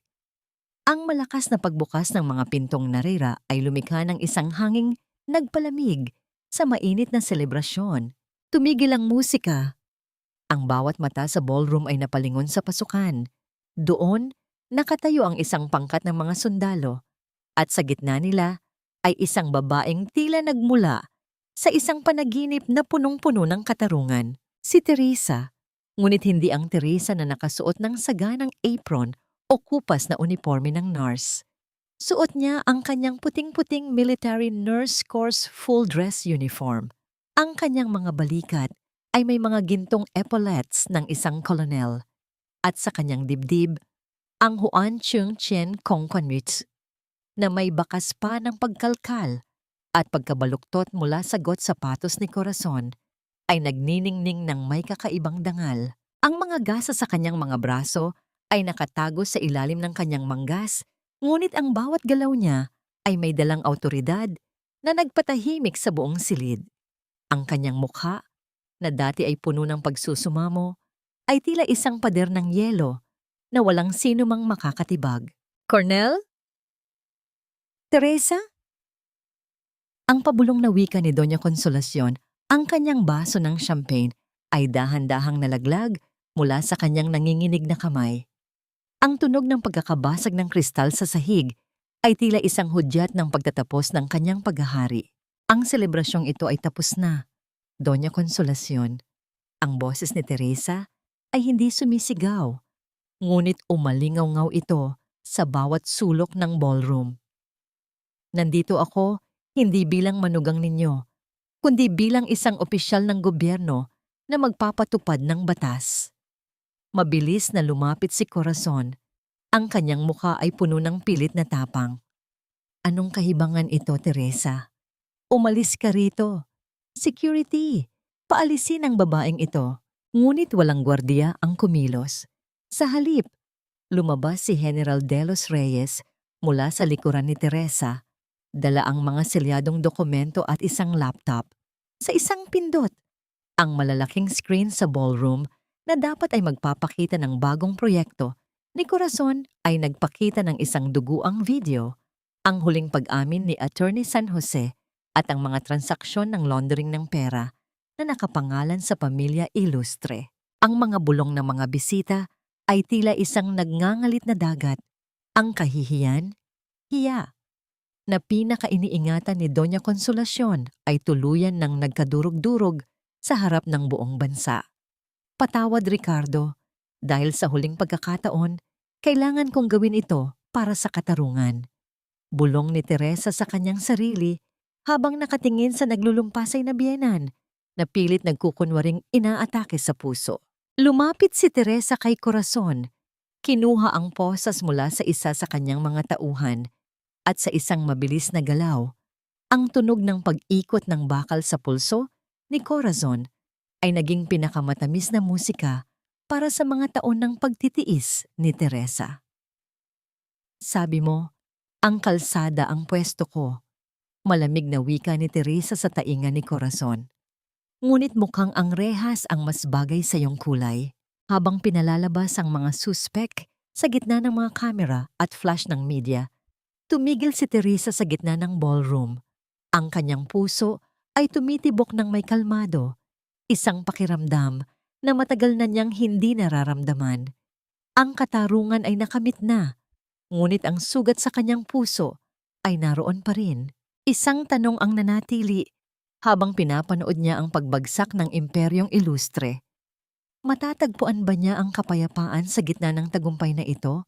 O ang anino ng nakaraan ay mananatiling nakasunod sa kanyang bawat hakbang? Sa dulo ng ballroom, nakita niya ang isang matandang lalaking nakaupo sa wheelchair, nakangiti sa kanya habang may hawak na isang puting rosas. Si Lolo Berting. Sa likod ng mga rehas, wala nang ningning ang mga diamanteng dating ipinagmamalaki ng pamilyang Ilustre. Ang tanging natira ay ang malamig na realidad ng kanilang sariling kasalanan. Nakatayo si Teresa sa tapat ng makapal na salamin sa loob ng visiting area ng piitan. Hindi na siya nakasuot ng kanyang maringal na uniforme ng militar. Ngayong araw, pinili niyang isuot ang kanyang simpleng puting uniforme ng nurse, ang kasuotang naging saksi sa kanyang pagtitiis. Ngunit ngayon ay simbolo na ng kanyang muling pagkabuhay. Sa kabilang panig ng salamin, nakaupo si Doña Consolacion. Wala na ang ayos ng kanyang buhok, wala na ang mamahaling alahas, at ang kanyang balat ay tila lalong nangulubot sa ilalim ng madilaw na ilaw ng kulungan. Ang kanyang mga mata, na dati ay puno ng panghahamak, ay puno na ngayon ng desperasyon at pait. Teresa, parang awa mo na. Ang boses ng matanda ay basag, na dumarating sa intercom, tila isang kaluskos ng tuyong papel. Anak, bawiin mo ang mga demanda. Utang na loob mo sa amin ang lahat, hindi ba? Kami ang tumanggap sa'yo. Huwag mo kaming hayaang mabulok dito. I'm too old for this place. Help me please. Huminga ng malalim si Teresa. Naramdaman niya ang pamilyar na kirot sa kanyang dibdib, ngunit sa pagkakataong ito, hindi ito dahil sa takot. Ito ay dahil sa habag sa isang taong hindi kailanman natutong magmahal. Ang utang na loob na paulit-ulit ninyong isinubsob sa mukha ko ay matagal nang nabayaran ng bawat patak ng luha at bawat pasong natamo ko sa ilalim ng inyong bubong. Ang boses ni Teresa ay mahinahon, tila isang payapang agos ng tubig sa gitna ng tuyong lupa. Ang katarungan ay hindi paghihiganti, Mama. Ito ay ang pagpapahintulot sa batas na ituwid ang mga baluktot na inyong ginawa. Hindi ko kayo kayang iligtas mula sa inyong sariling mga anino. Mula sa malayo, narinig ni Teresa ang tunog ng pagbubukas ng isa pang selda. Nakita niya si Corazon na kinakaladkad ng mga gwardya. Ang mukha nito ay puno ng galit habang sinisigawan ang lahat ng madaanan. Wala na ang kabit na mapanuri. Ang tanging natira ay isang babaeng nilamon ng sariling ambisyon. Ang bawat sigaw ni Corazon ay tila isang malungkot na alingawngaw sa loob ng sementadong gusali, isang tunog ng pagkatalo na pilit itinatago sa ilalim ng galit. Sana ay makahanap kayo ng kapayapaan sa gitna ng katahimikang ito. Huling wika ni Teresa bago dahan-dahang ibinaba ang telepono ng intercom. Ang tunog ng pag-angat ni Teresa mula sa kanyang upuan ay tila hudyat ng kanyang tuluyang paglaya mula sa mga kadena ng pamilya ilustre. Sa kanyang paglalakad, patungo sa labas ng gusali, sinalubong siya ng sariwang hangin at ang init ng sikat ng araw sa kanyang balat. Ang bawat hakbang niya sa semento ay tila mas magaan. Ang bigat na dinala niya sa loob ng 7 taon ay tuluyan ng naglaho kasabay ng pagbagsak ng mga rehas sa likuran niya. Tumigil siya sa gitna ng hardin ng piitan at tumingin sa langit. Doon, nakikita niya ang isang agilang malayang lumilipad sa gitna ng asul na kalawakan. Napangiti si Teresa. Sa wakas, ang Lady Nightingale ay hindi na kailangang makipaglaban sa madidilim na pasilyo ng ospital o sa mapanganib na battlefield.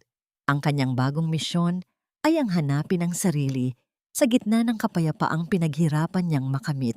Nabalik lamang ang kanyang diwa nang marinig niya ang tunog ng pagbusina ng isang pamilyar na sasakyan. Doon, nakita niya si Lolo Berting, nakadungaw sa bintana at may malawak na ngiti. Ang tunog ng pagtawa ng matanda ay tila isang musika ng pag-asa na nagpaliwanag sa kanyang buong mundo. "Handa ka na ba, Teresa?" tanong ni Lolo Berting. "Handa na po, Lolo," sagot ni Teresa. Ang kanyang mga mata ay nagniningning hindi dahil sa mga diamante, kundi dahil sa pag-asang nagmumula sa loob. Ngunit bago pa man siya makasakay, naramdaman niya ang isang bahagyang haplos ng hangin sa kanyang balikat. Tila isang huling paalam mula sa isang kaluluwang naghahanap din ng kapatawaran. Napalingon si Teresa at sa isang saglit, tila nakita niya ang anino ni Ricardo na nakatayo sa ilalim ng puno, nakangiti at malaya na rin sa wakas. Isang huling buntong hininga ang pinakawalan ni Teresa bago tuluyang isinara ang pinto ng sasakyan. Ang nakaraan ay mananatiling bahagi ng kanyang kwento, ngunit ang kanyang kinabukasan ay isa ng blangkong papel na handa ng sulatan ng mga bagong kabanata ng pag-ibig at kagalakan. Ang tunay na liwanag ay hindi nagmumula sa mga diamanteng suot sa leeg, kundi sa kapayapaang nagniningning sa loob ng isang pusong malaya na sagalit. Ang sikat ng umaga ay marahang sumisilip sa pagitan ng mga dahon ng puno ng kabayero sa labas ng pampublikong ospital kung saan muling naglilingkod si Teresa. Wala na ang kaba sa bawat paghinga niya at ang bawat hakbang niya sa malinis na pasilyo ay may dalang katiyakan na hindi na siya kailanman muling yuyuko sa ilalim ng got sapatos ng iba. Suot ang kanyang puting uniforme ng nurse. Dahan-dahan niyang inaayos ang mga gamot para sa kanyang mga pasyente. Ang kanyang mga kamay ay mayroon pa ring bahagyang pilat mula sa sunog sa bodega. Ngunit sa halip na ituring itong bakas ng dusa, tinitingnan niya ito bilang isang medalya ng kanyang katatagan.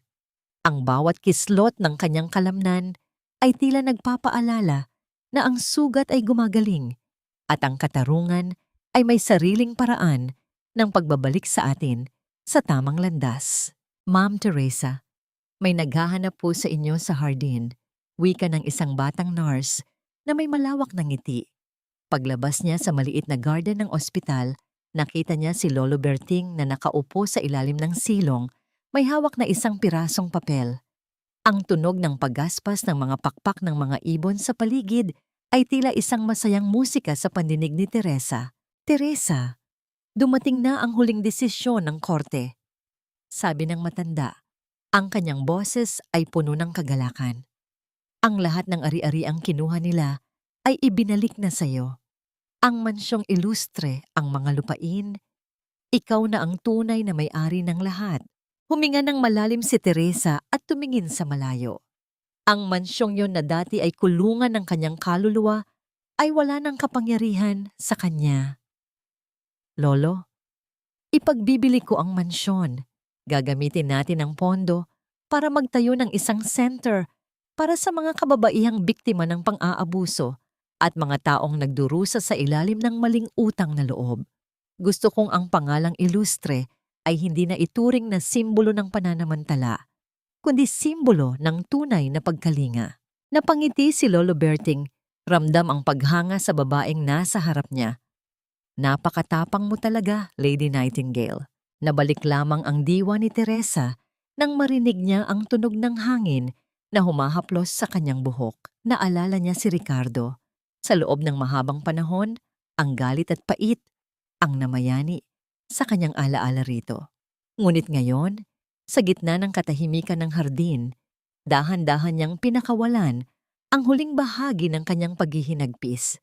Pinatawad na niya si Ricardo, hindi dahil karapat-dapat ito, kundi dahil karapat-dapat ang sarili niyang puso na maging malaya. Ang pagpapatawad ang huling susi na nagbukas sa pintuan ng kanyang bagong buhay. Wala na ang Doña Konsolasyon na sumisigaw. Wala na ang korazon na nanunubok.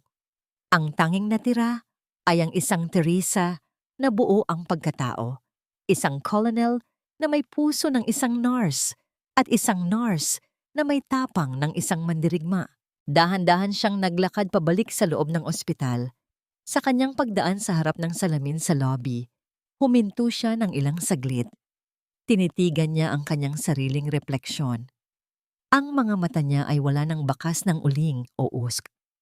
Ang tanging nandoon ay ang ningning ng isang babaeng natutong mahalin ang kanyang sarili bago ang iba. Ang bawat tibok ng kanyang puso ay tila isang pangako. Isang pangako na ang bawat sakripisyo ay may hangganan at ang bawat dusa ay may katapat na ligaya kung matututo tayong lumaban para sa ating sariling dangal. Handa na po ako sa susunod na kabanata, bulong ni Teresa sa hangin, bago tuluyang pumasok sa silid ng kanyang mga pasyente, dala ang liwanag na hinding-hindi na muling magdidilim. Ang bawat hakbang ni Teresa papalayo sa kanyang nakaraan ay hindi lamang pag-alis sa isang madilim na kabanata, kundi ang maringal na pagsalubong sa isang buhay na wala ng takot at puno ng pag-asa. Sa kanyang huling ngiti, ramdam natin ang tagumpay ng isang pusong piniling maging malaya kaysa maging bilanggo ng puot. Mga mahal kong tagapakinig, maraming salamat sa inyong pananatili at pagsama sa akin sa masalimuot, ngunit mapaghilom na paglalakbay na ito ni Teresa. Habang isinusulat ko ang bahagi kung saan walang awang tinapakan ni Corazon ang medalya ni Teresa sa gitna ng dumi at uling, aminado akong nadurog ang aking puso. Hindi lamang yon basta piraso ng bakal. Iyon ang simbolo ng dangal ng isang babaeng ibinigay ang lahat, ngunit pinagtaksilan ng mga taong dapat ay nagtatanggol sa kanya. Ang bawat salita sa kwentong ito ay bunga ng malalim na pagninilay sa mga totoong karanasan ng mga kababaihang patuloy na lumalaban sa gitna ng kawalang katarungan. Nais kong malaman ninyo na ang inyong pagtitiis ay may hangganan at ang inyong halaga ay hindi kailanman madidiktahan ng sinuman. Kung kayo ang nasa kalagayan ni Teresa, kaya nyo rin bang iwanan ang lahat ng yaman ng mga ilustre kapalit ng isang simpleng buhay na may kapayapaan? O mas pipiliin ninyong manatili sa mansyon para masaktan pa ang mga taong nangapi sa inyo? Napaka-importante po para sa akin na malaman ang inyong saloobin. Habang pinakikinggan niyo po ang kwentong ito, nasaan po kayo ngayon? Baka po kayo ay nagluluto ng hapunan para sa pamilya, naglalaba, o baka naman ay nagpapahinga matapos ang isang nakapapagod na duty. Ibahagi niyo po ang inyong kwento o kahit isang simpleng pagbati sa ating comment section. Dito po, tayo ay isang komunidad na nagkakaisa sa pag-unawa at paghilom. Huwag niyo rin pong kalimutang i-like at i-share ang ating video upang mas marami pa tayong pusong maabot at mabigyan ng inspirasyon. Naway baunin ninyo ang tapang ng isang Lady Nightingale sa inyong mga sariling laban sa buhay. Tandaan ninyo, ang sugat ay gagaling, ngunit ang katarungan ay laging dumarating sa mga pusong marangal. Hanggang sa muli nating pagtatagpo sa susunod na kwento, manatili kayong matatag at puno ng pagmamahal sa sarili. Pamagat ng kwento, ang sugatang agila, ang paghihilom ng Lady Nightingale. Paalala, ang lahat ng mga tauhan at sitwasyon sa kwentong ito ay katang-isip lamang na nilikha para sa layuning libangan at paghahatid ng positibong mensahe.